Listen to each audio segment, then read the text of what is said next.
Give me a minute and let's respond to Radis Z's comment here or question. He says, can I ask a stupid question? Which, first off, I want to highlight there is no such thing as a stupid question. And this particular question is a great question, or I would not waste my time with it, right? The question is, what is the strategical role of Avdiivka, or the strategic role of Avdiivka? What is the reason to keep it under control at any cost? Is it reasonable? Now, here's the thing.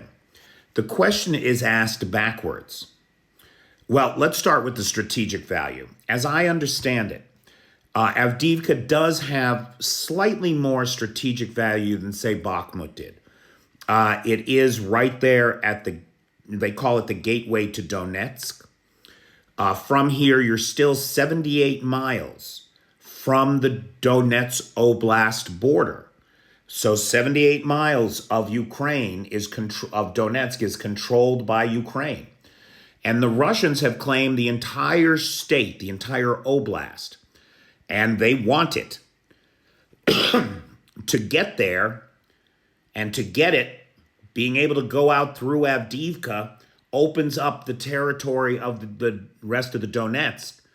And legitimately, it would be a place that they could more strategically or operationally pursue that goal of securing the entire oblast, is what I understand to be the case. Now, I want to look at the second part of this question. What is the reason to keep it under control by any cost? No, that's the opposite of what is going on. It is not the Ukrainians desperate to keep it under control at any cost.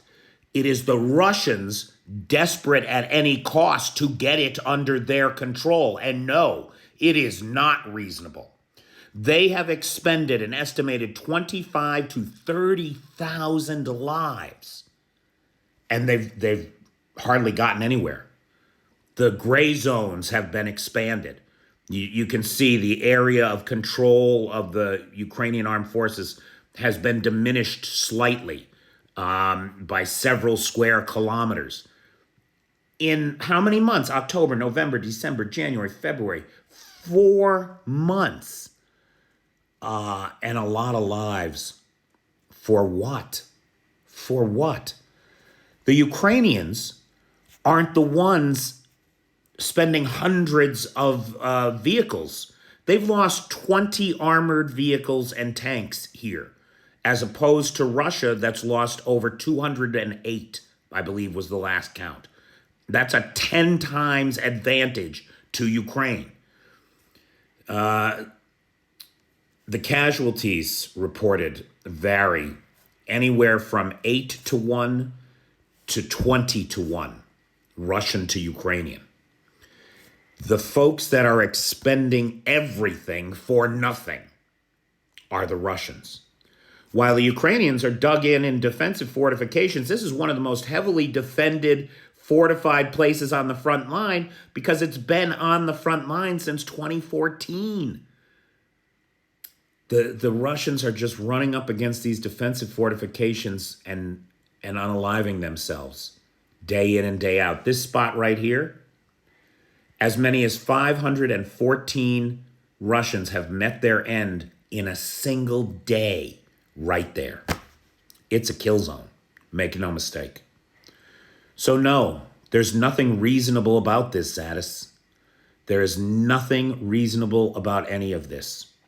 And just like we saw with the Pyrrhic victory in Bakhmut and the consequences, the fallout from that, tanks in the streets, Rostov-on-Don, the Southern Military Command, in the hands of an insurrectionist, tanks just 2 hours from Moscow, Eugene's plane in a fireball over Tver, and the end of Wagner as we know it.